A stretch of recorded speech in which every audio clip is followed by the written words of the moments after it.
Satyam Verma is requesting meeting summary with AI companion. I'm not, this is not my Zoom account. This is the ISTD Zoom account. You have to go into the settings and change that. You can request someone from the office to do that because I have just been given the login ID password and I'm putting it in. So Satyam Verma and Alka Jaiswal, please speak with the head office. Don't put the request right now to me because I'm not the admin for this account. Thank you. So let's begin for the day. This is our second session, business strategy introduction. Yes, ma'am. This is the second module that we are beginning today. And very much warm welcome to everybody. I look forward to having a good time today with all of you. And let's take as it comes. If you have any questions, just please feel free to raise your hand and we will always be ready to answer them.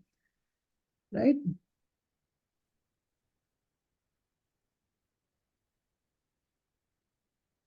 My chat window. And let me look at participants. We are 73 participants, which is a good number to start. Here we are. So, any thoughts after the previous first session, about business strategy and HR, and particularly the case that we sent you to do? Did you all get chance to read the slides and solve the case study?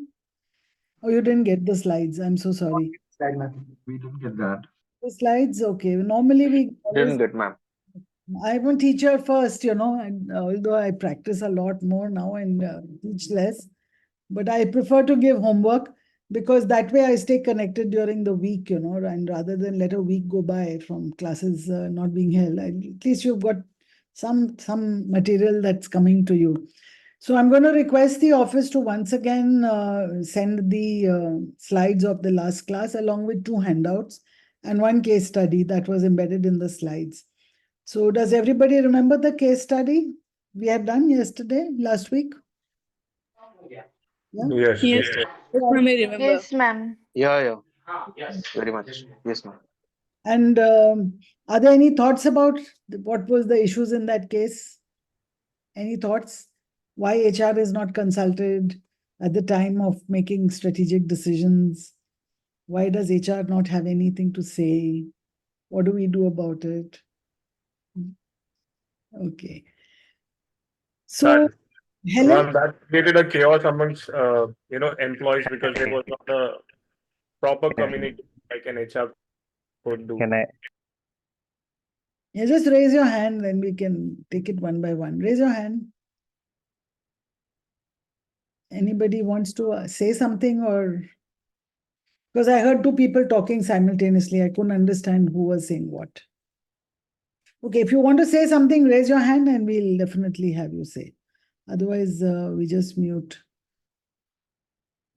Keep yourself on mute. I don't know whether you're asking a question or I don't know whether someone is speaking in the background. Okay. Leo Colasso, yes, please ask a question. Please ask. Hi, good afternoon. This is Leo here.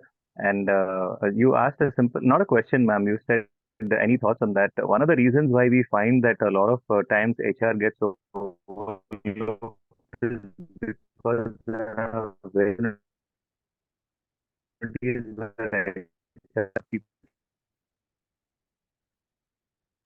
team tends to be very superficial on their involvement with the business. So as a result of which we have to contact Leo, your voice is breaking an as external agency to the business. So business discussions, they tend to get overlooked because of that. So yeah, we also don't involve ourselves as HR professionals. We should also involve ourselves deeply in the process of business strategy, because we don't Absolutely. involve ourselves, they don't involve us. So whenever you Correct. face a situation where you're not asked, you're not consulted, you're not talked to, or you're not, partly it is a leadership failure. Generally, we see it's a leadership failure, and we have already took an example that HR is not consulted in business strategy, but nevertheless, giving a proactive response, going out there and involving yourself, inviting yourself, in case they don't invite you, inviting yourself on the table, is actually a good strategy for us to gain more traction. And not just involving at a superficial level, but going deep dive into the business, talking what the business wants to hear. So you're right, Leo. I have a quotation here from Helen Reiner that if HR does not force its way, which is exactly what Leo is saying just now, into the heart of strategic planning in organizations, it will default to a transactional and a technical dead end. So we have to involve ourselves. We have to force our way. If they don't invite us, which they won't, it doesn't come naturally to them to invite HR into the business conversations. We have to find a way to invite ourselves and force our way inside the situation. So this is a very apt statement by Helen Reiner, especially considering what Leo just mentioned. So today we are going to try and get a superficial level understanding what is exactly business strategy. Because I'm assuming that, we are all training and HR people and we've not really been involved in business strategy. So let's understand what is really business strategy. How does strategy get developed? Many companies develop their own strategy and they have a strategic planning department, or the CEO sits with his executive committee and evolves a strategy for the year or for 5 years or for the month or for the quarter. They do some kind of a exercise that helps them define and determine what they want to do. There's something called a market-driven and a resource-driven strategy, which I believe HR people should know and understand what that is. And how do we analyze the environment? How do you understand the environment, industry structure, and organizational capabilities? So hopefully by the end of today, you will understand the concept and fundamentals of business strategy, be able to explain how to develop and implement business strategy, and understand types of strategies driven. So what is strategy? What does it mean to you? Just put it in the chat window. One sentence statement as to what do you think strategy is. Could you please go on the previous slide? You have anything to say?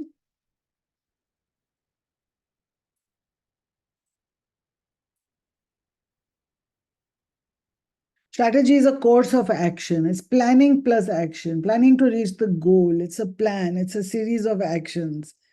The broad aim of the organization is the planning involved, steps to achieve goal, detailed plan for implementation, goal and plan to achieve it, process to achieve an outcome. I like Upma, I like what you said. Strategy is a process to achieve an outcome. Planning to reach a goal. A systematic plan, I like Naren, systematic plan to achieve business objectives. Very nice. Very nice.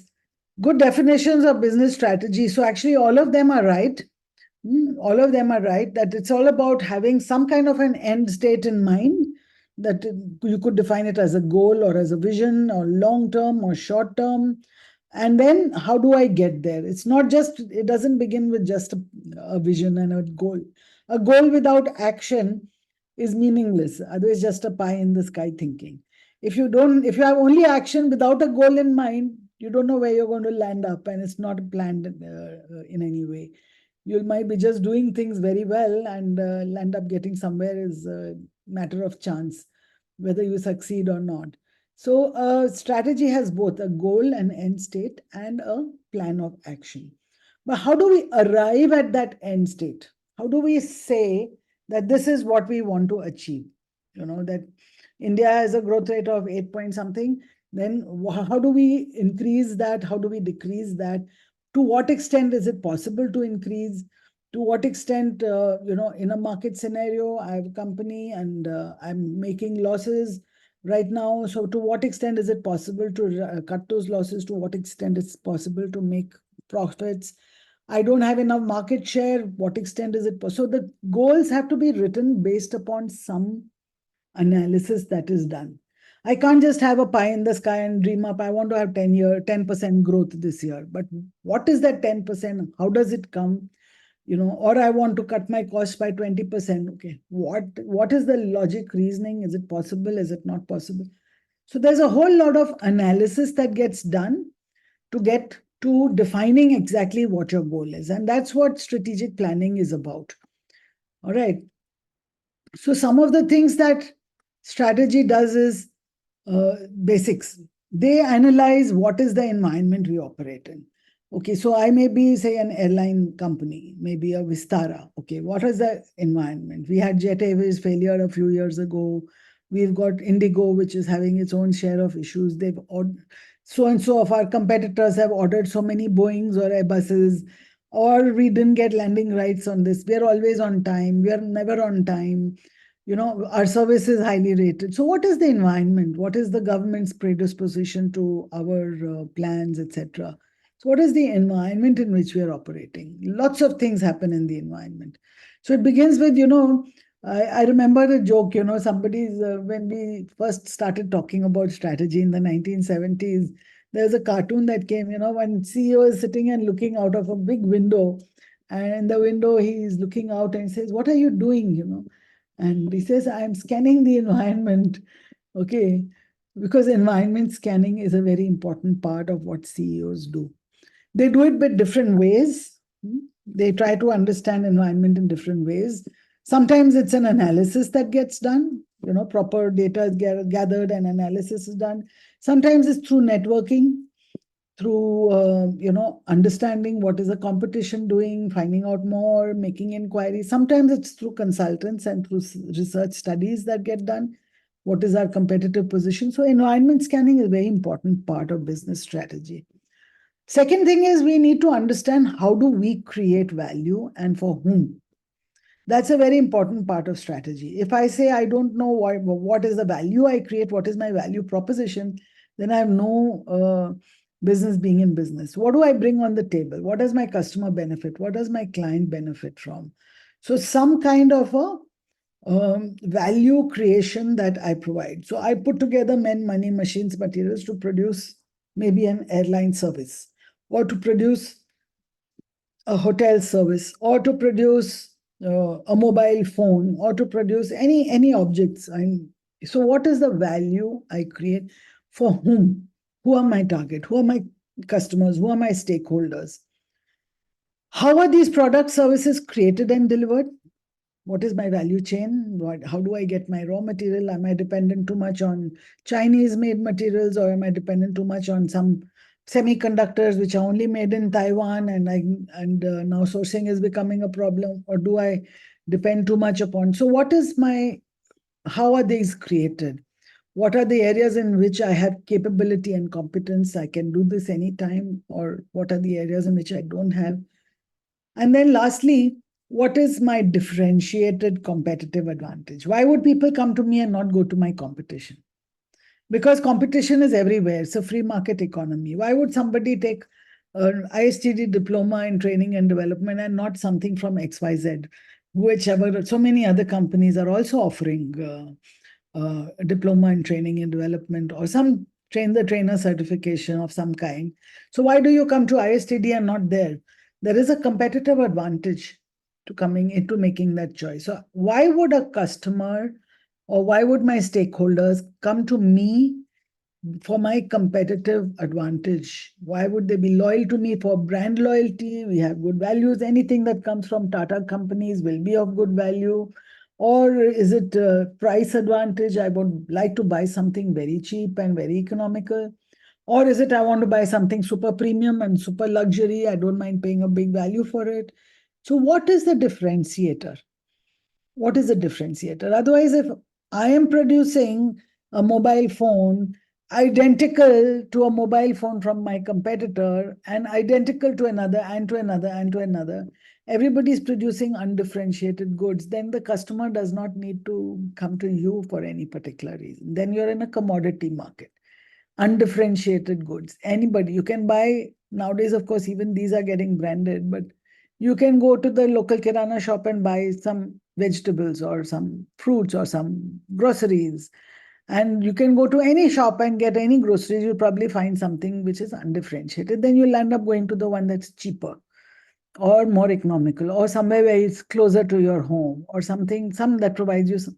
So what is that differentiated competitive advantage that you bring on the table that people will prefer to buy from you rather than from anyone else? So there's a basic fundamentals of business strategy. Every company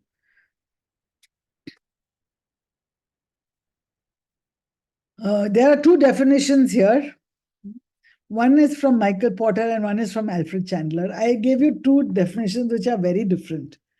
And I'll share with you why I did that. So, according to Michael Porter, who's the guru of business strategy, competitive strategy is about being different. It means deliberately choosing a different set of activities to deliver a unique mix of values. All right. Alfred Chandler says, no, it's not about being different. It's the determination of long run goals and objectives. Whatever. If your long run goal is to be different, fine. If your long run goal is not to be different, that's also fine. So, whatever is your long run goals, how do we determine that and how do we take the action? What is the course of action that we take and allocate the resources so that goals are achieved? So, I prefer in this framework to have the definition of Alfred Chandler because to me, the goal can be to differentiate. Sometimes the goal is not to differentiate. So, for example, there's an air conditioner in this room that was first originally that was brought to India by say maybe a Voltas or a Blue Star, and then I can buy a Voltas and I can also buy a new one like Daikin or another new brand which may have come in recently. There is no particular difference significantly. There is some advertising that goes into making it different, but in terms of performance, they're more or less undifferentiated. So it doesn't matter which air conditioner I buy because they all look more or less the same. They all behave more or less the same. Some have little better brand reputation, but that's only a brand differentiation. That's only advertising differentiation. It's a perceptual difference. So, for example, I was told you must buy Daikin because it's very silent. But it came, it's as silent as any other. I mean, it makes the same amount of noise as any other air conditioner. So sometimes the difference is only a perception in the mind of the customer.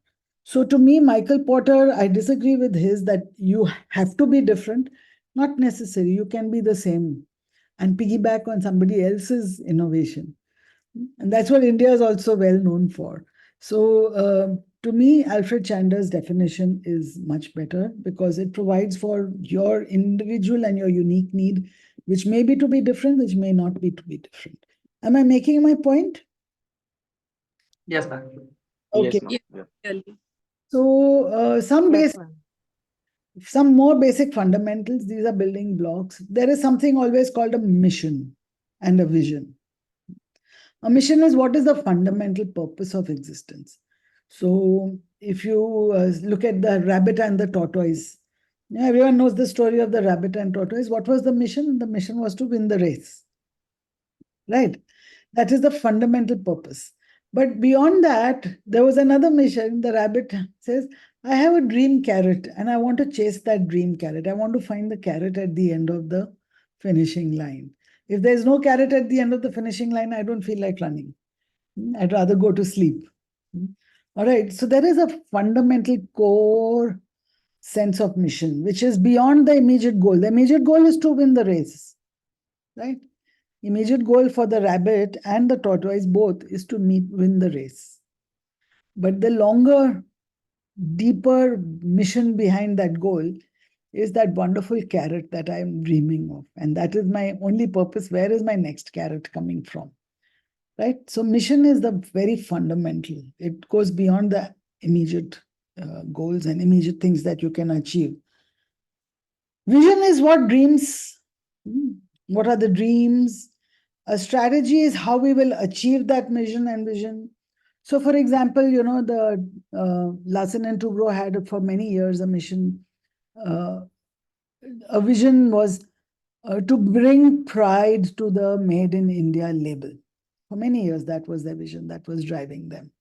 This is our vision, to bring pride to the Made in India label. So they were making everything Indian and making it all here. And then they were doing it very well, as equal to any foreign organization in their sector. And then later on, they found that, okay, now we are needing global collaborations. Otherwise, we're getting isolated only to bringing pride in the Made in India. So now they look for more collaborations outside India. So now they changed their vision. Similarly, strategy. How will we achieve this? And infrastructure, what are the men, money, machines, materials that we require resources, structure, systems, processes that we require, how we will achieve that. So this is a little bit more about basic fundamentals. Strategy is far more complex than what I just explained. It's far more complex. So if I were to ask you, and what is the strategy of Joe Biden in supporting Israel? Okay, and you know that he's supporting Israel, but at the same time, there's a lot of genocide being committed by the Israelis. So he's also showing a lot of sympathy for the people who are dying in the genocide, sending a lot of aid packets. Yesterday, they were sending aid packets for the first time into Gaza Strip. So what is the strategy behind this so-called, supporting both sides? On one hand, I'm sending arms to Israel and ammunition to Israel, and on the other hand, I'm sending aid to the Palestinians. What is the strategy behind this? Try and think. It's very complex. You may not be able to fully comprehend why it's being done. So it's very it's very complex. It's generally sometimes only in the minds of CEOs and people who drive the strategies. Sometimes they're not even able to articulate. Mostly it is also written down strategy. So it's made in situations of uncertainty. I don't know, I'm not certain why I'm doing this, but I'm doing it because I feel it will help me achieve my goal. It affects all operational decisions. It requires an integrative approach. This is why I say include HR, because if you don't include HR, you're excluding a critical component of strategy. So you're integrating your men, your money, machines, materials, competitor analysis, internal culture, environment, so many things. And it requires constant change. One of the reasons why in the initial years, we used to have of independence of India, we used to have a planning commission of India. You remember that? I don't know how many of you remember or old enough to know or remember that. We used to have a planning commission of India, which used to give a 5-year plan. Every year, every 5 years, there used to be the first 5-year plan, second 5-year plan, fourth 5-year plan. I think after the 10th or 15th, they stopped giving the 5-year plan. The reason being that they were not able to achieve any of that. And they did not provide for any alternative course of action. So we always say, what is your plan B? And then what is the plan C? And what is the plan C? The world is changing. The environment is changing. And if you don't change your strategy, so earlier we used to do 5-year planning, then we did 1-year planning. Then let's do it year on year. Let's not plan for 5 years. We don't know what's going to happen in 5 years. And then we would do every half yearly, we would review our plans and say, okay, what is the strategic plan? Let's review it at the end of 6 months. If we need to tweak and we need to change. Then it became quarter tak, every quarter we are reviewing our plans. Now we are getting to something called micro planning, where every Monday morning we have a planning meeting and see, are we on track or not? Do we need to change? And then it's also micro planning on a daily basis. What we said on Monday doesn't work on Tuesday. Let us change our course of action on Tuesday. So there's always constant change in the plans. But I would say that change for the sake of change is actually random. And we need to have an intentional, managed change agenda.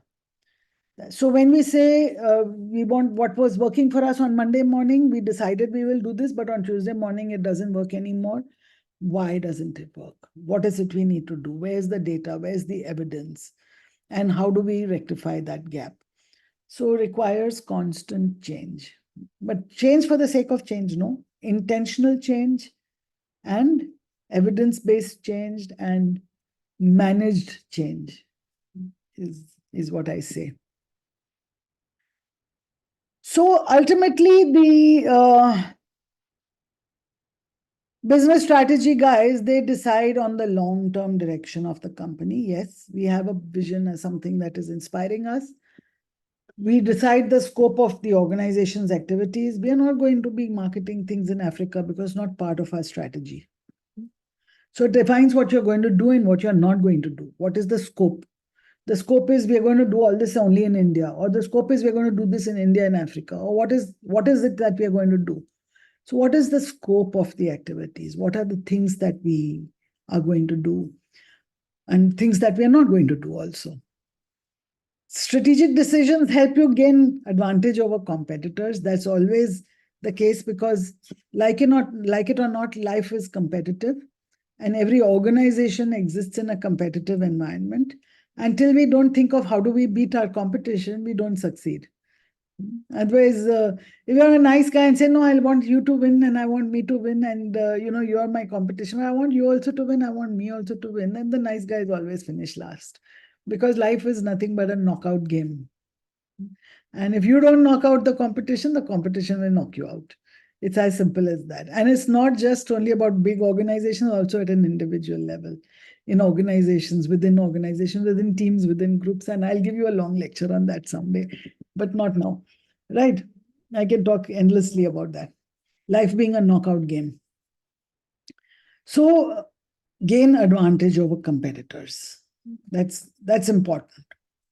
There is a pecking order and I have to improve my status in the pecking order. Otherwise, I'll get knocked out.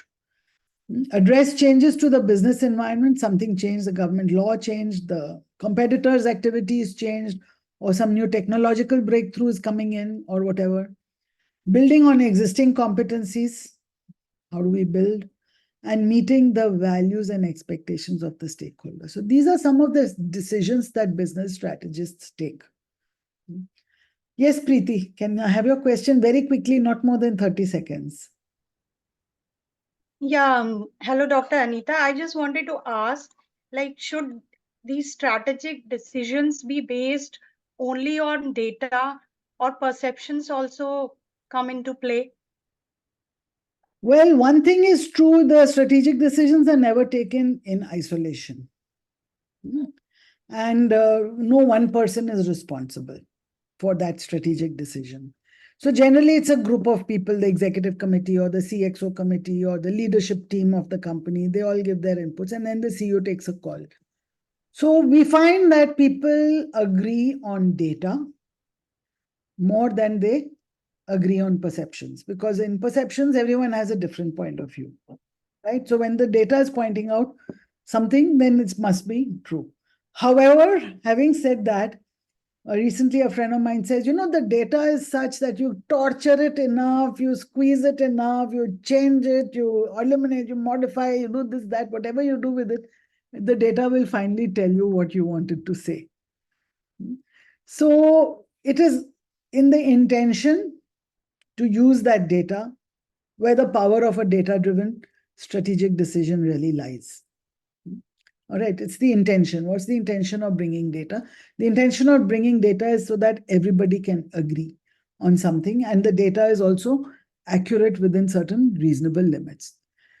Also, now having said that, there's big data. And this was a question that, last week they had the SHRM conference here in Mumbai attended. The opening session was Harsha Bhogle, and he was being interviewed by D. Shivakumar, a stalwart in HR field. And Harsha Bhogle, he's a cricket commentator, and the same question was asked to him. He was saying, do you believe in data when a cricketer is batting, or do you believe in, gut feel? Because we know this guy is a good cricketer. So Harsha Bhogle gave a very nice example, Preeti, and I must share that with you. He says, there's this particular bowler, and we all said that, he bowls the ball so fast. Did I give the example last week? He bowls the ball so fast. No. No, ma'am. Ball hits the pitch and it gains speed after hitting the pitch. And by the time it reaches the bat, its ball has gained speed. All right, this guy had a reputation for that. He says all the science tells you that the ball, when it leaves the hand of the bowler, it starts losing speed because it encounters friction, it encounters air, it encounters the pitch, and it encounters, further spin in the ball or whatever. So it will actually not gain speed, it will actually lose speed. But everybody would simply swear, no. This guy, when he bowls, the ball gains speed. That was a perception. Then we had the machines now that measure the speed of the ball. Till some years ago, we didn't have those machines. All right. And when we looked at the measurements that came, it simply said that the ball is leaving the bowler's hand at 140. 140 kilometers an hour or whatever it was, feet per second or whatever is the measure.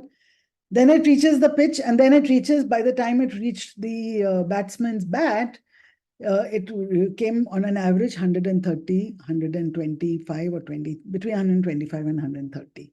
So the ball actually loses speed when it reaches the. So the data only pointed it out. Otherwise, people's perceptions did not point that out. People's perceptions were so distorted.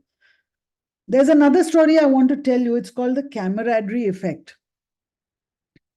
The camaraderie effect is something that is, and Preeti, this is important not only to you, but to the rest of your class. That's why I'm taking time out to answer in pain. There was a study that was done by some famous scholars. And in this study, they took a group of 10 people. And they put them into a room, and then on the screen, there were 10 multiple choice questions that were asked, and they had to give the right answer. They had to shout. They had to say A is the right answer, B is the right answer. There's no buzzer kind of thing. Everyone had to shout and say. Now, out of the 10 people, 9 people were tutored. They were tutored, and they were told that when question number 7 comes, you have to say C is the right answer. All right. You have to say, doesn't matter what else, you have to say that C is the right answer. So question number 1 comes, everyone says A, and everyone says, agrees A. Somebody said B, no, I said A. Okay, somebody said C, no, I didn't say C, I said A. So everyone is adjusting to each other, whoever is the loudest.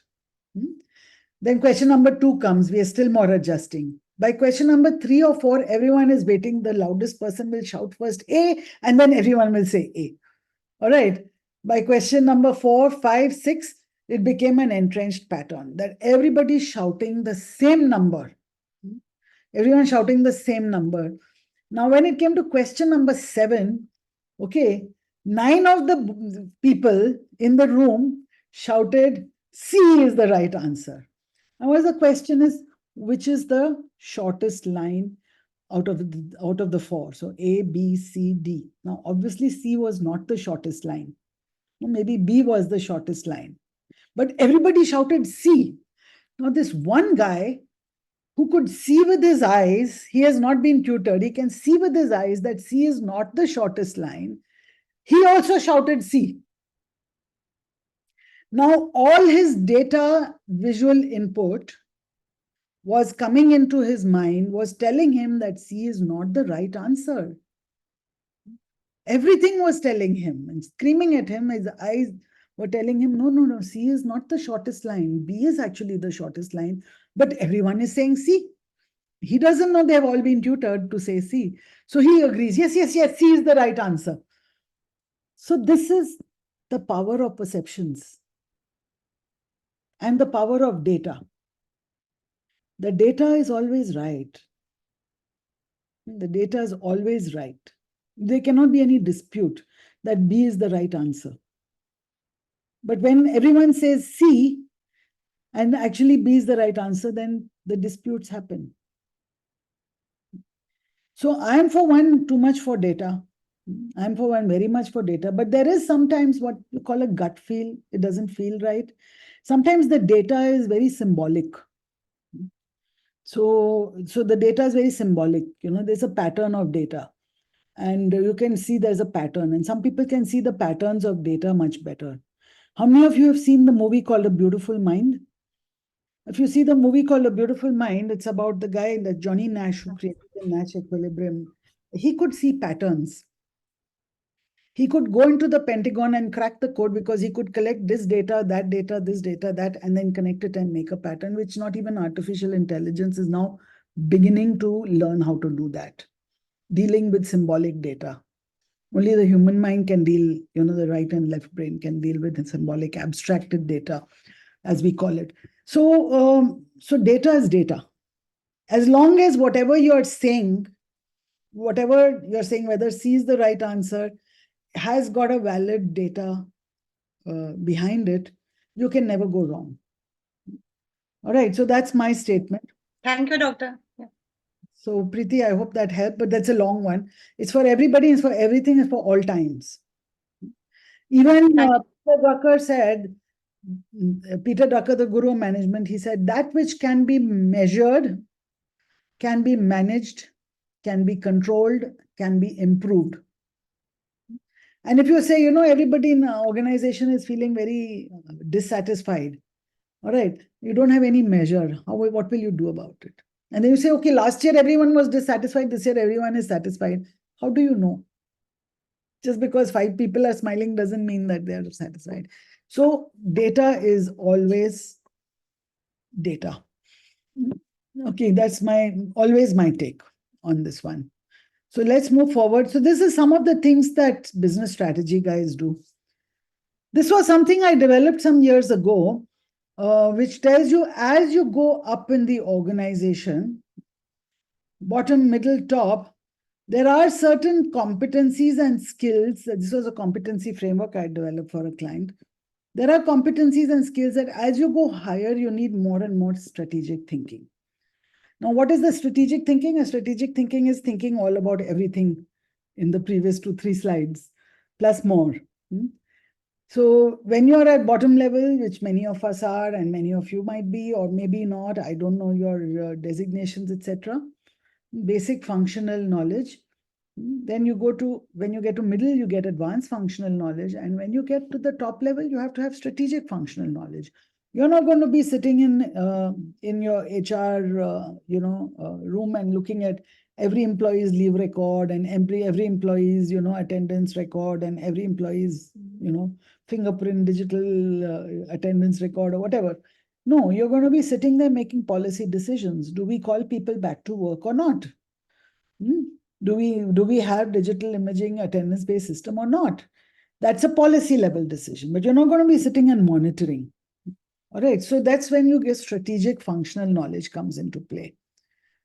Interpersonal skills also, at the lower level, you just need to know how to manage your relationships and make sure your peers are not upsetting you or you're not upsetting, and then you're playing the game and then you're valuing the differences, all that it takes to be a good team player. When you get to middle management, then you will be looking at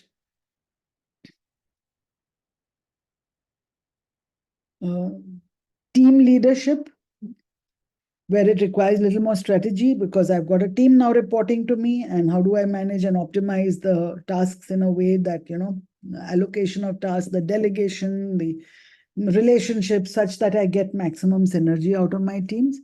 And then when you get to the top, then it's all about strategic vision at the organization, setting that.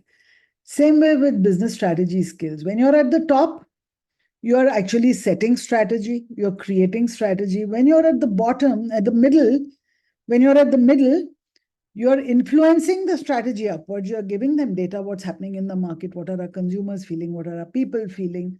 You're giving the people at the top that data so they can put it into their strategy. But at the same time, you're taking the strategy and you're translating that down. So you're a strategy translator. And when you're at the bottom level, you're an interpreter of strategy. You're a translator of strategy. You may or may not be actually doing any strategic thinking. So Sudhakar, 30 seconds, please. This time I'm going to stick to my time. Yeah. So, ma'am, can we also call it as a competency of the people? Like somebody is on the lower grade and then moving the middle grade and the top grade and doing this technical and interpersonal and gradually bottom, middle, and top. So, is it related to that?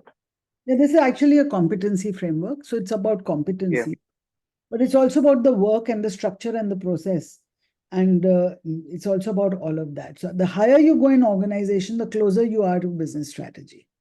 So in HR, to align the strategy, we need to understand how it plays out in the organization. We can't expect everybody at all levels to be completely doing business strategy. If we are at a junior level, then how do we conduct ourselves as a translator of strategy, and a middle level as a translator and an influencer of strategy, and at the top level as a setter of strategy, right? Right. Yeah. So there are 5 P's. It's actually there's more than 5 P's, but this is a good way to understand it. There is a plan, there's a ploy, which means a deployment of people and resources. There's a pattern of behavior that's expected. So even culture is a part of strategy. we want to be result oriented so that we can achieve our goals, or we want to be kind and and nice and welfare oriented people because that's what is our goal. We want to be very domesticated because that's our goal. We want to be global, that's our goal. So pattern of behavior is an important part of strategy. And our position with respect to others. So I want to be number 1 or number 2 in my market, or I want to be improve my position in the market. So for example, in India, the GDP results that were declared day before yesterday, the statement is very clear that in the next, by 2030, we want to beat 2 more. We are right now number 6 or 7 in the global economies in our growth rate. And if we continue at this rate and if we improve, we will be number 3 in the world largest economies. So that's how they wish to position themselves with respect to others, always. It comes as a ranking and market share and percentage of how we are vis-a-vis the others. And then there's also perspective, that there's a vision, there's a values, there's something behind that. So how is strategy developed?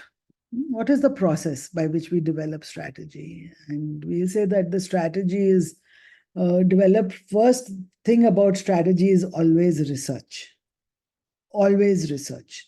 Every time is a process of researching. Market research, technology research. It's all about getting data. So that's why, a database is important. So we get data first. What is our competitor doing? If I don't know what my competitor is doing, how can I find a strategy to beat them? What does the consumer want? If I don't know what the consumer wants, then how can I create a product or a service that meets their needs? Okay, so it's about researching everything external to the environment. It's also about researching everything internal to the environment. So in my company, we are like this kind. These are our strengths. These are our competencies. The capabilities we have. And this is the culture we have. So these are my SWOT, strengths, weaknesses, opportunities, threats. So based upon that only, if I'm not result oriented, I'm a very laid back company and I get a leadership that says, no, I want to drive results, then it won't work. There'll be a mismatch. So there's always research. Are people happy and engaged? So there's what our processes are tuned, our capabilities tuned to the goals we are setting. There's a research outside and a research inside that gets done.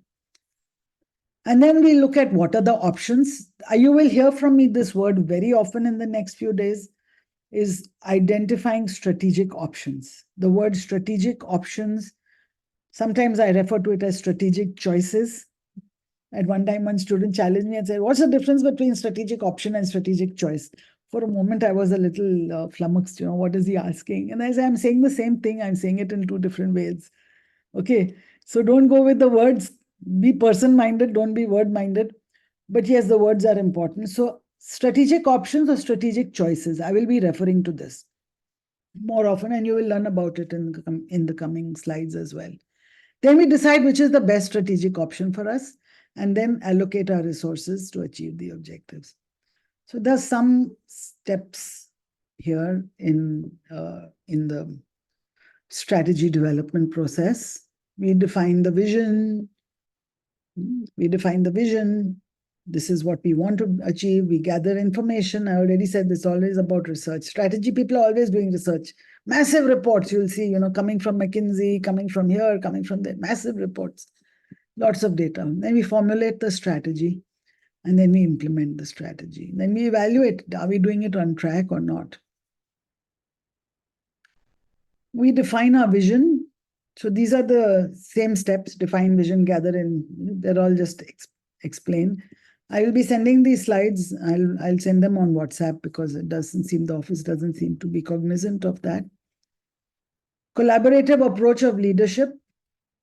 That's how we define what is everybody put together. What is our common vision? What is our common vision? All right. Focus on what really matters. Vision cannot be different, cluttered, too complex. Only basic things that matter. Okay, I'm a rabbit and I'm dreaming of a carrot, and the carrot has to be sufficient for my 1 meal a day. It'll be not a very big carrot, and it has to be juicy. It has to be ripe and ripe. So that's what my vision. It's just what matters. You give a carrot that is bigger to the rabbit, he doesn't want it, he will discard it. He can't eat more than he needs. All right, but his vision is that of that small piece of carrot which he really wants. So a vision actually enables all members to align and create meaningful goals and optimum utilization of. So this is how vision is set. I'll be sending these slides. There are some questions that you can ask in order to get the vision of your company. I'm not going to go over these questions. These slides are with you. You can read them at any time. But these are the questions that any vision statement should ask. If you're sitting with your company or a trainer, you're facilitating a session on vision, evolving a vision for my department or for my own work, you can sit down and answer these questions for yourself and say, what is my vision for myself? What problem do I seek to solve? Why do I believe this problem needs to be addressed? Does this problem matter to other people? I can ask this of my own self and create a vision board for my own self also. So these are some things. So this is the second step. How do we gather and analyze information in that 6-step model? These are somehow some of the things that we do. Nowadays, a lot of it is done in real time. Earlier, market strategists would go out with a questionnaire and they would ask people to fill in the questionnaire. I'm sure you would have also been approached. You fill in this question and answer. Then they will ask you a lot of probing questions, this, that. Now they monitor a lot of it in real time. They will look at what products are selling where and how, and then on time, online, not online, in real. So a lot of it is not done through pen and paper research anymore. But because there is big data, data analytics, business strategy, there will be subjects on business analytics also for you. Then we formulate a strategy. You can formulate a strategy for yourself. If I were you, I would go through these 7 steps for myself also and say, where should I compete? If I'm competitive, I'm starting up my own business. Where should I compete? How will I get there? How do I differentiate myself in the marketplace? And how do I generate desired results? And what will be my speed and sequence of moves? So that is formulation of a strategy.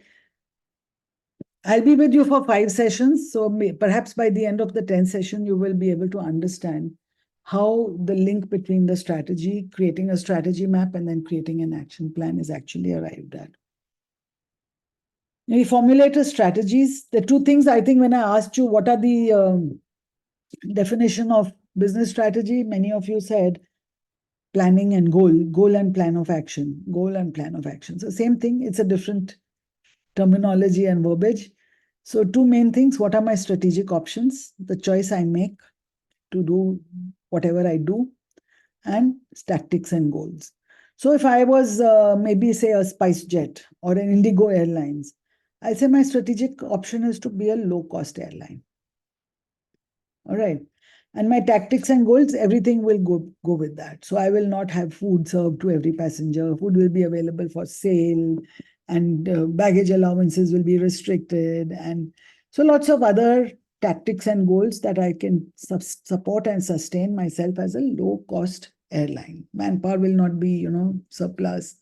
You'll always find the manpower is doing more than one job. Most of the manpower compared to Air India or any of the other more expensive airlines. So it's always a low-cost operator. So strategic choice or strategic option is to be a low-cost operator in the aviation business. And second is my tactics and my goals. They need to match with that. So commonly found strategic options, like I just told you about Indigo, SpiceJet, they're cost leadership. It's called cost leadership. I will lead by virtue of being the lowest cost operator. It's the same thing is true of buying groceries on Big Basket. People buy groceries on Big Basket for the lowest cost operator, the cost leadership. Okay, so there's a cost leadership. Why people go on Indigo and SpiceJet is because it's cost leadership, not because they find themselves in the lap of luxury and get all their needs catered to, because they're getting a cheaper ticket, as simple as that. Then there's another Strategic choice or strategic option is product service differentiation. Then customer intimacy. I'll come to see each of these. Talent resource differentiation and innovation or technology leaderships. And these are some of the tactics and goals, short term, long term, how to accomplish these, to create goals to match these objectives and cascade the goals across the organization. So these strategic choices that I'm talking about, I will be dealing with in the next session completely.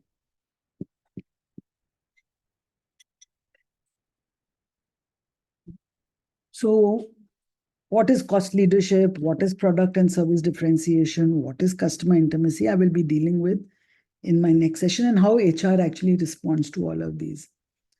These are goals and tactics, short term, long term, quarter se quarter tak, monthly goals, goal alignment. You must have heard all these. And implementation. Implementation is the key to success. They say, no, culture eats strategy for breakfast, lunch, and dinner. You have ever heard of the term? Culture eats strategy for breakfast, lunch, and dinner. The reason is people who are strategic, they always think of these big, fancy, fantastic, outlandish goals for themselves. We want to be number 1 and we are actually number 5 or number 10, or we want to be the best in the world, We'll end up having unrealistic dreams about ourselves, not realistic, not data-based. So the culture is laid back. We are cushy people. We are comfortable. We are, not pushing ourselves too much. So culture eats strategy for breakfast, lunch, and dinner. If the people culture is not supporting, people are not growth-minded, people are not cost-conscious, people are not, willing to do more than one role at a time, then how can you be a low-cost operator? As simple as that. So the culture is an important part of business strategy. If you have a mismatch, then it doesn't work. So implementation is only when there is a critical key to success. Also, the actions that we take in implementation have to match with our vision and mission and our strategic objectives. If I say I want to be a low-cost airline and I'm landing up spending money like crazy, on all the luxuries that can be provided, then it doesn't achieve my vision and my strategy in any way. So implementation of strategy, there's lots of things that are required to be done. And then evaluating and control. If every good manager is compelled to evaluate and review his performance to see if he's on track. So also every organization is compelled to evaluate and review and see whether we are on track or not. So you'll have monthly review meetings, you'll have quarterly review meetings, you'll have half-yearly review meetings. The review meetings may sound boring, they may be lip service, they may be not conducted in the right spirit, they may be just ways to manipulate the world. But nevertheless, the fact is that without review, it doesn't happen. Because you cannot correct yourself if you do not review what your actions are. It's only when you look at yourself and say, okay, where did we go right? When you're talking about the hare and the tortoise, anyone seen a rabbit running? Anybody seen a rabbit running? Of course, these days, if you run a rabbit and a tortoise, obviously the rabbit is not going to fall asleep. He's not going to. Anyone seen a rabbit running? Okay, I won't wait for the answer for that. If you see a rabbit, rabbits are very, they'll run, then they'll stop. They'll run, they'll stop. They will not run long distance. That is one of the reasons the rabbit ran and stopped and he fell asleep. That's why he lost the race. The rabbits run and stop. Why is it? They are very myopic. The rabbit's eyes, you'll see they're pinkish color. They're not fully formed and fully developed. They can only see 5 to 10 feet, depending on what breed of rabbit. So they run for that 5 feet. They define, then they stop and they look around and then they decide where they have to run again. And then they run very fast, but they run fast. All right. So I always say, if you want to be like a rabbit organization, then you've got to have pit stop to take stock, to review, where am I now? Where did I get to? Was this where I wanted to be? Do I need to make course corrections? And if I need to make course corrections, what are those? So those are important. So evaluation and control, without that, no strategy can be successful. We don't pay enough attention to evaluation and control of anything. We do a great training program, but we don't evaluate it, and then we don't improve it the next time. As trainers, we do a great training program. It went off very well, but nobody reviewed it. The feedback didn't come. And if the feedback didn't come, then you don't know what you did well. You don't know what you didn't do well. And the feedback was just a whitewash. And then next time you'll end up doing the same mistakes. So you did not review. So evaluation, control, we need to pay more attention to this part. Any questions up to this point? Ma'am, the example which you given, the rabbit trial, I couldn't relate this with the evaluation process. Can you debrief on this, ma'am? No, I can't hear you. Your voice is very muffled. I can't hear you. Voice is very muffled. I'm taking a chance to see all the chat windows, groupthink. Yeah, that's something like groupthink. No, the example which are given like a rabbit. Voice is breaking. I can't even see who's speaking. Ma'am, example. Ma'am is saying that Ma'am, he can can you- understand the example that you gave. No, what is he saying? Ma'am, can you hear me now? Yeah, so which example you cannot understand? I'm now seeing the text. Which is the example you could not understand? Which is The the... rapid example you gave. So I'm just saying rabbits are very short-sighted. Okay, they are myopic compared to human beings. We can see far into the distance, no?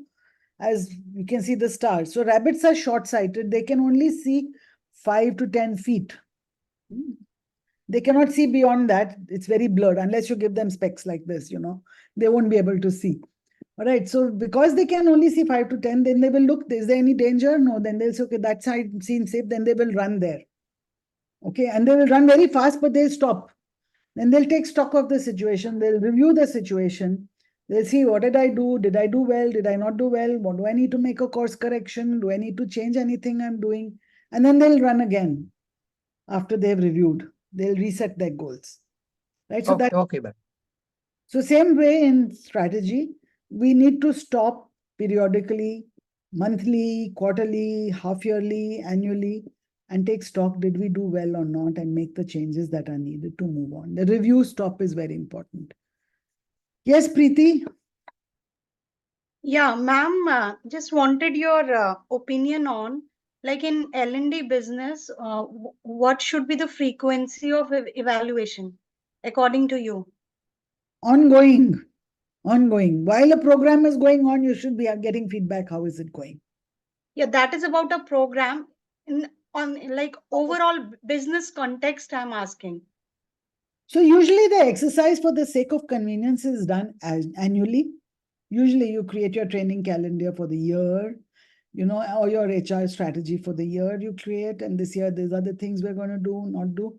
But then generally everyone reviews every quarterly or every monthly and then says, okay, do we need to change anything? The system captures it once a year, but then the reviews are done. Sometimes Monday morning reviews, every week is reviewed. Monday mornings, there is a strategy meeting. Sometimes it is, daily. Arey, wo Monday ko wo bola tha, today is Wednesday, things have changed, let's do something else. So generally, the system captures it once a year. Your goals are set once a year. Yes, Charu? Ma'am, my question is, whenever there is any training capsule or something like that, invariably the feedback that you get about the training capsule, it is not a 100% realistic feedback.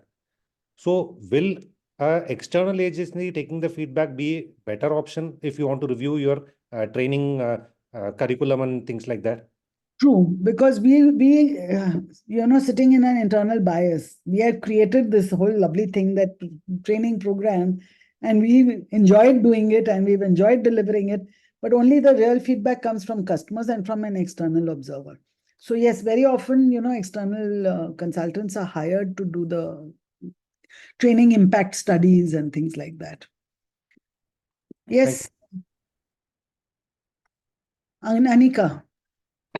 30 Uh, Yes.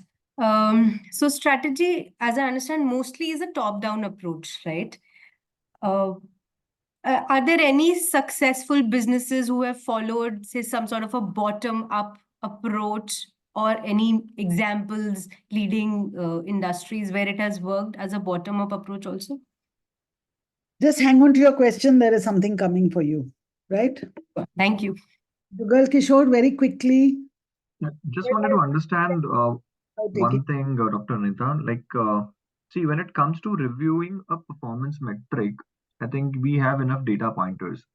But when it comes to when you are training, like when you are from a training delivery function and arranging certain sessions for your people, like who are actually trying to showcase not only the performance metric, however, the behavioral things, then it becomes really difficult to review those kind of a thing, or maybe a skill or a will kind of a thing.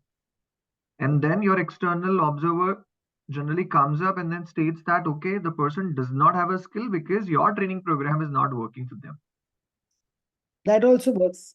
That also works. So your question is, your statement is that, external observer helps, particularly in behavioral and qualitative input training. Yeah, but as a training custodian, what kind of a strategy we should have in place so that we can answer it proactively rather than going into a perspective, or maybe I think a corrective measure needs to be taken then when an external observer is coming to us. So there is something called a Kirkpatrick model, which you're going to get from everybody in this. 10 times you're going to be taken through the Kirkpatrick model. So till the time it doesn't get drilled into your head, it'll come to you from me, it'll come to you from the next instruction design, it'll come to you from group, every. Kirkpatrick model talks about evaluating training at 5 different levels. Okay. The first level is at the reaction of people, and the second level is the change, actual changes in behavior. Then the third level is the response and the reviews, and then the fourth level is real results, and then fifth level is the return on investment, ROI. So right now I'm just telling you very briefly, but there are companies, almost all companies, they do some form of a review in following at least level 1, 2, and 3 of the business of Kirkpatrick model. Okay, so there's something called market-driven and resource-driven. Market-driven strategy is that market has a need. Let me create a product to fulfill it and a service to fulfill that need. That's simply said a market-driven strategy. A resource-driven strategy is that I have a capability, I have a resource, I'm good at doing this, and let me go and deliver it to the world and find a customer that will be satisfied with my product or my service. So that's the difference between a market-driven and a resource-driven strategy in a very brief nutshell. So market-driven strategy is about being market-oriented. They drive what we are doing. And then there are certain aspects of sustained competitive advantage in a market-driven strategy. And a resource-driven strategy is when I have a capability and I have some unique competitive capability. I'm a bundle of talents and I want to offer this to the world and people are going to buy it. That's called a resource-driven. There's something about resource-driven strategy. Then we do an analysis. I said the business strategy guys are always researching. So they do analysis of environment scanning, industry structure. And in the next 2 sessions, we'll be only doing the methods of doing analysis. So the external environment is about the country, the economy, the social policy, the government policies, the business climate, market, competitors, customers, trends, fashions, fads, preferences, not preferences, and the public at large also. People who may not be our customers, they still have an opinion about us. So that's my external environment. And then the internal environment is everything inside the company. History of the company, the product, the kind of product. So if you're working for, say, a McDonald's, you'll find that culture is different. And if you're working for, a Royal China kind of a restaurant, the culture is different, even in the same kitchens. Okay, because the products are different. They may be in the same business of restaurant business. So internal product management values. I believe in cost consciousness, or no, I believe everyone should be comfortable and happy. Employees, the culture there, technology. This is all about the internal environment. So, external environment, we need to do industry structure analysis, and internal environment, we need to do organizational capabilities analysis. Okay, the reason I was asking you to hold on to your question is because just going to be answered. What was the question? Somebody had said, oh, have you any example of any bottom-up driven strategy? Yes, yeah. I want to introduce you to one Mr. Harsh Bhosle. He's just retired as Chief People Officer of Nayara Energy, and he had been a client for very long. So, if you will permit me, his case study is also included in your course material. I hope you received your course material. His case study is, I'm seeing thumbs up, so Yes. that's Not yet received, ma'am. Nothing.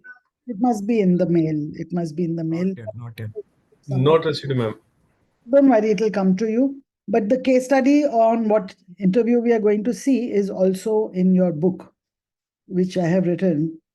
So just give me 1 minute to pull up the case. So I did an interview with him, and the company is actually erstwhile what used to be called SR Oil. And then SR Oil was acquired by some conglomerate, and it turned into Nayara Energy. All right. Now, when they became Nayara Energy, there was a whole organizational wide effort that was led by Harsh Bhosle to define the vision, mission, and the culture of the new organization. And this came bottom up. This whole exercise was done bottom up.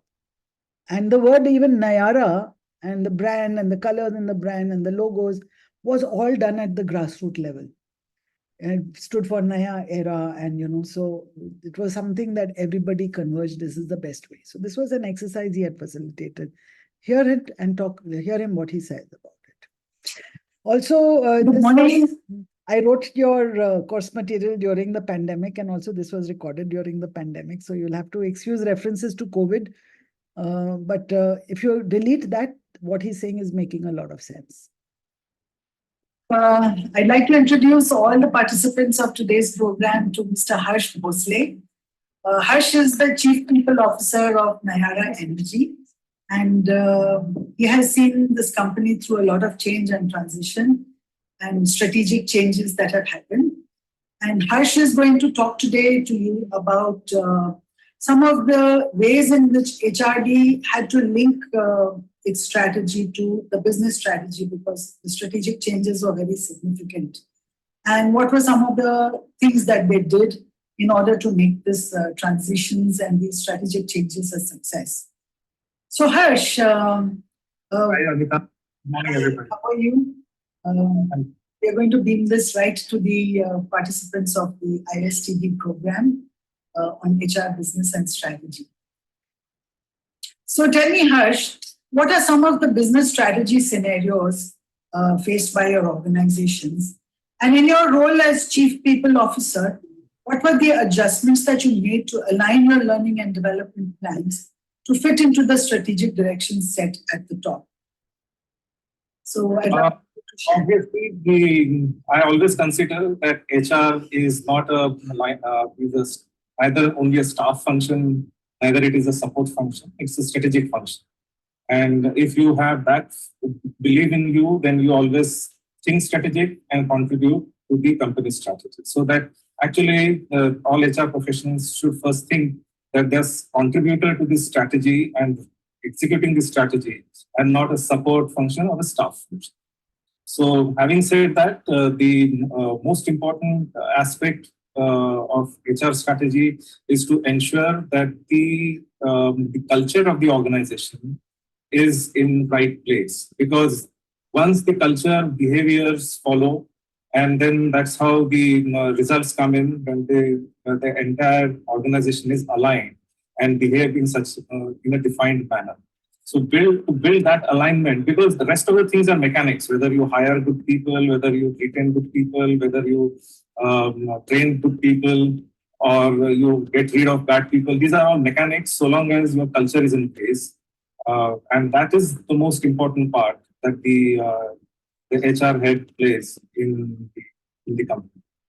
So what was the business strategy scenario where you felt you had to align and change and adapt the HR strategy to adjust to the needs? As participants must be knowing that we had a big transition from SR Oil, we were part of SR Group, to become a multinational and associating with the companies which have no presence in India. Right now, we are part of we are owned by a consortium, Rosneft, Trafigura, and UCP. They have very limited exposure to India and especially to the manufacturing processes in India. So the culture and everything is totally different. So how do you then ensure when the culture is important? And as you must have seen in various mergers and acquisition scenarios, everything works financially, product-wise, everything is in place, manufacturing strategy is in place, and companies can easily align and you can make 2 + 2 = 4. But when it comes to culture, 2 + 2 may be -1 or -2. So that is where most of the organizations of the merged entities suffer when there is a problem of culture alignment. So here we had to, as an HR, we had to play an important role, not at the time once the company was acquired, but much before company was acquired. So almost 1.5 years ago, we started working on people, that how the new company is going to be, what is in it for them, how they should align with the new management. I used to say that imagine that if you don't think that the new management is going to align with us, it is us that we need to align, because it's like if tomorrow I decide to join any of the companies, say for example, I go back to Saint-Gobain, or if I go back to RPG, I will have to align with RPG and Saint-Gobain. And I will not expect that they will align the entire organization culture to suit me. So here we should consider that we are joining them. So we have to be sensitive that it is our new jobs. So we must understand the nuances, what is expected of me, and what is, so that's where first alignment. We also work with the new acquiring companies or the shareholders, and impressed upon them how our culture is good, how our people are good, how SR Oil was a jewel crown in SR Group. We were the performing company, so people are, and this performance has not happened unless people have performed. So we exposed the new shareholders and their due diligence guys to various HR processes, the systems, some of the best processes like compliance or engagement surveys and a whole sort of thing. So they understood the importance of the people factor, and they understood the capability of the people, and the taste of the pudding is in eating. None of the people were sacked after the acquisition happened. People moved on their own, but there was no purge. There was nothing like that we have to cut 10% or 20% of the population. In fact, the transition happened at the employees level so smoothly that people then started looking forward to the new company, because they saw that what SR Group could offer, there is something more. It's a plus rather than minus. So that is how we dealt with the people inside the organization and also the new shareholders. So on both the grounds. That is pre. That's so right, I always believe that culture eats strategy for breakfast, which means to say that we can do all the strategy we want, but if the culture does not match with it, then strategy can go for a toss. And it's hats off to the old SR Oil management and the Indian Yara management to recognize that they need, in the strategy, for it to be successful, they are required by a multinational organization it's very important for us to focus on culture building. And within that domain, there were employee engagement surveys and a lot of other efforts and initiatives that you had. I want you to look at just the training piece, the training and development piece, and share with us if there was any one best practice, any particular program you designed, any particular intervention that you designed and executed that helped you get to the success that you did. See, the most important, as I told you, was one thing which I also forgot to mention, that when we worked on the new shareholders, they also told us that please send a positive message inside the organization that the people should not worry about. So, that has also helped. So either side, there was a positivity. Which, when it comes to building skills, obviously, I am not talking about the functional skills, but it was primarily with respect to the new, when it comes to new organization, we need to align with the new way of working. So the first and foremost thing that we decided was when the new company acquired or the new shareholders came in, that how do we want to run this company? So what should be our name? So everything was bottom up. All the employees were involved. Nayara name has not come from anybody else. We gave Nayara the name. We gave our color codes. We created brand name, and we created our values. Our values, which the acronym is Excel, is decided by the employees and not the new employees. The existing employees decided that we will have these values. And then once we decided these values, it was through small group, it was through one-on-ones, focus group discussions, and talking to various stakeholders, including employees. Once this was done, then cascading this culture, educating them that how these values will be translated into behaviors. And then we had a second intervention when we identified which are the behaviors that we would like to have in this company, continue to have, and which new behaviors that we need to have. And we conducted that survey, and very pleasantly we came huge alignment, whether it is new, old employees, elder employees, young employees, employees in manufacturing units, employees in retail, employees in head office, age difference everywhere. You take any cut, we came across two top styles. And as HR guys, we all know that the best manager is someone who is task oriented and also people oriented. Okay. And so when it came to what was our previous style, it was result oriented and caring. This was the top two. And what was the preferred style? Result orientation and caring. So these two styles came as acceptable styles, even to you take any sections. Even if you take only the new managers who were hired, they said the same thing. You take only traditional legacy managers, even they said the same. So there was a huge alignment. So we worked on this. We prepared our competency. Do you need to train for these two competencies? We had to come out with the our competency behaviors. So then we conducted online programs. We conducted the town halls. We conducted classroom sessions. And that's how we ensured that the behaviors are understood. Now they sit in our appraisal. Our midterm appraisal is always on towards behavior rather than only on the targets. So all these training efforts, and when we did the survey recently, the Gallup survey, the alignment to values, alignment with the styles is more than 4.2515. So that's a huge very good number. That means there is an alignment and there is a understanding that what you actually measured the success of your effectiveness of your strategy and its implementation.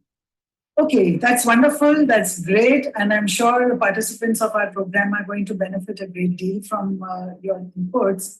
So Harsh, last minute before we close, I want 1 minute response from you. We're all going through a phase of COVID. Everyone knows the impact it's had on business and economy. So how did you, what are, just in a few bullet points, few things that you did to make adjustments in your strategy, in your operations? First is definitely anticipation. We anticipated this problem. So we started working right in January. as to how we are going to operate. And we took IT along, and IT and admin guys work very, very closely with us. Admin anyway is part of it. So we decide the strategy is nothing but thinking forward, right? And then executing. So we were prepared. We are manufacturing company. It's a brick and mortar, one of the oldest economy, which is oil sector. We switched over from work from office to work from home in one day. We were all prepared.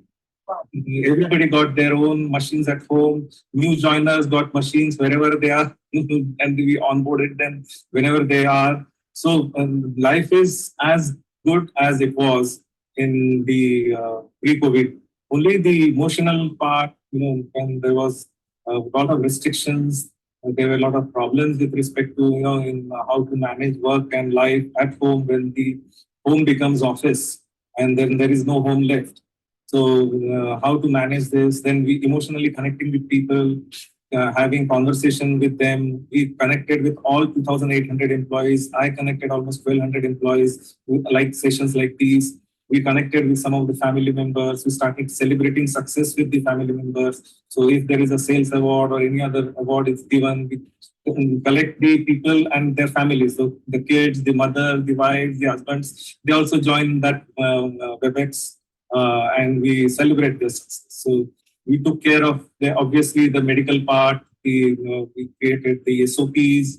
We ensured that there is a one point of contact, one person responsible for the go-to person. So everything was in place. Protocols were developed. So I think many companies must have done this, but we take pride because we were the classical brick and mortar, but we converted into swiftly into an ITS kind of a company. Lovely. I love the way you talked about involving persons working from home, so his family is involved, and let's bring them all on the chats and celebrate with them. I love that piece so much. So thank you so much, Harsh, on behalf of ISTD and for sharing this best practice and how HR aligns with business and where does training and development and organization development fit with this. Thank you so much.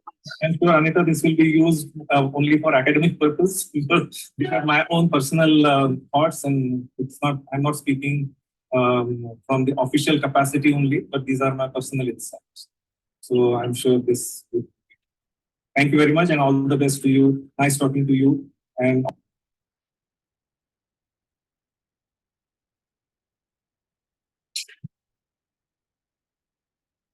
So that was a best practice interview. And I will be bringing best practice interviews like this for the rest of my sessions also. And I hope this makes sense. It's part of the inputs that there are companies that do so much by way of alignment of what they do in HR with the business strategy. And the question had come very serendipitously today that is there an example of strategy that gets created from bottom up? This was one of them that actually did try to do, but not all of strategy. In oil sector, there was not much marketing and business in that sense. I mean, there must have been, but this was more about building the culture and the transition to the new culture and the values of the company. So good. So let me get back to my presentation. I also have put this on YouTube, this particular video. So I will, before I send you this presentation, I put the YouTube link so that you can view it at leisure if you want, or you can also watch the recording of this particular session and review it one more time. Okay. We are 2 minutes past time. We started 2-3 minutes late. So anybody has any questions? If not, I have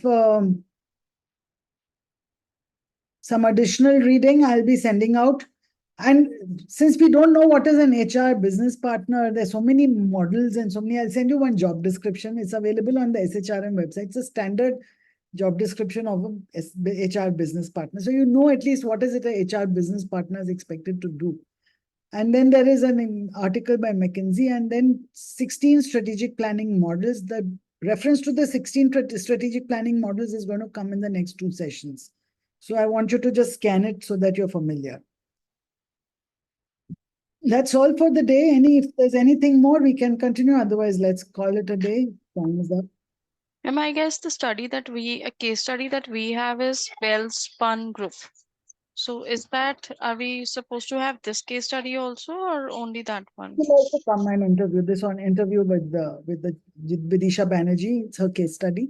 That will also be coming. I can't show you everything, all the case studies in one go, but this one Yeah, sure. I was just trying to to have the page number on which this best practice is mentioned. There are 5 best practices in your book. So this is 31, well spun. The Nayara. Look for it. Well spun will come maybe next for the next session. It'll come. Okay, sure. This will be somewhere in module 2. Right? If you have a page number, you can share it. Good. Thank you, ma'am. Thank you, ma'am. Thank you, ma'am. Thank you, ma'am. If you have any question, Thank you. you have my phone number, just WhatsApp me just a question and I will answer. All right? Sure. Right. May I call you for 2 minutes on your number? Regarding what? I have a question. I just wanted some clarification. That's why. I prefer a WhatsApp. Yes. Sure. Because and when I'm talking on the phone, there are many other things that have been kept waiting. So I'll answer your call, not an issue. But if it can be in a text, it's better for me. It's just Sure. lets me deal with too many phone calls. Thank you, dear. God bless you. Have a nice day. Great weekend, whatever is left of it. And see you. Thank you. Thank you, ma'am. Thank you. Thank you so much. Thanks, everyone. Thank you.